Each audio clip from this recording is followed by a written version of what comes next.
আজকে একটা মানুষের অনেক বেশি মনে পড়তেছে, অনেক বেশি মিস করতেছি। যে মানুষটা থাকলেও তার সাথে খুনসুটি অনেক বেশি ছিল। সবকিছুর মধ্যে তার সাথে অনেক বেশিই করতাম, কোনো কিছু কমতি করতাম না। তো সেই জায়গা থেকে আজকে অনেক বেশি তারা মিস করতেছি। যদিও সবারই আমি মিস করতেছি, কারোর বাদ নাই। ফ্যামিলি, আদার্স, সবাই, বন্ধু বান্ধব সবাই। কিন্তু সবাই আলহামদুলিল্লাহ আল্লাহ বাঁচিয়ে রাখছে, কিন্তু তারা আল্লাহ নিয়ে গেছে। সেই জায়গা থেকে তার সাথে তার কথা হচ্ছে না, তার সাথে দেখা হচ্ছে না। তার আর বলতে পারি না কোনো কিছু, যে নিজের অনুভূতিটাও শেয়ার করতে পারি না, তার সাথে ঝগড়া করতে পারি না, তার সাথে কোনো একটা কিছু করতে পারি না। শুধু just মানে কল্পনা জগতে তার নিয়ে আমি বাইচে আছি, এটা বলা যায়। কল্পনা জগতে একটা মানুষ সব থেকে সুখী থাকে। বাস্তব জীবনে কেউ কখনো সুখী থাকতে পারে না। যদিও সে থাকাকালীন আমি আলহামদুলিল্লাহ অনেক সুখী ছিলাম। তো সে জায়গা থেকে সে চলে গেছে, সেখানে হয়তো একটু দুঃখী। তারপর আমার কল্পনা জগতে আমি তার নিয়ে আলহামদুলিল্লাহ যথেষ্ট সুখী আছি। তো সেই জায়গা থেকে আজকে একটা ঈদের দিন, সেখানে তার অনেক বেশি মিস করতেছি বলা যায়।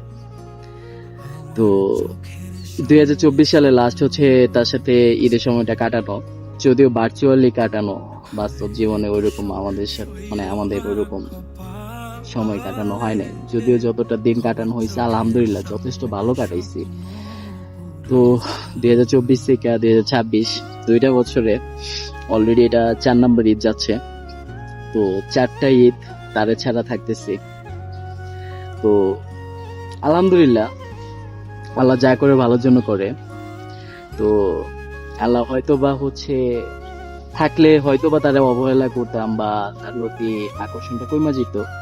তো আল্লাহ নিয়ে গেছে ওই জায়গা থেকে, তার প্রতি আকর্ষণটা এত পরিমাণ বাইরে গেছে যে আমি এখন যে লাইফটা লিড করতেছি, অ্যাকচুয়াল 80+ যে বয়স্ক লোকেরা যে লাইক থাকে না, ওরা যে লাইফটা লিড করে, যে তখন ওদের তাদের ফিমেলের যে একটা আকর্ষণ থাকে, ওইগুলা যে থাকে না। 80+ লোকেদের তো তখন আল্লাহ বিল্লাহ করে, তারপরে কি নামাজ কালাম পড়ে, যে পরপারে চিন্তা ভাবনা করে।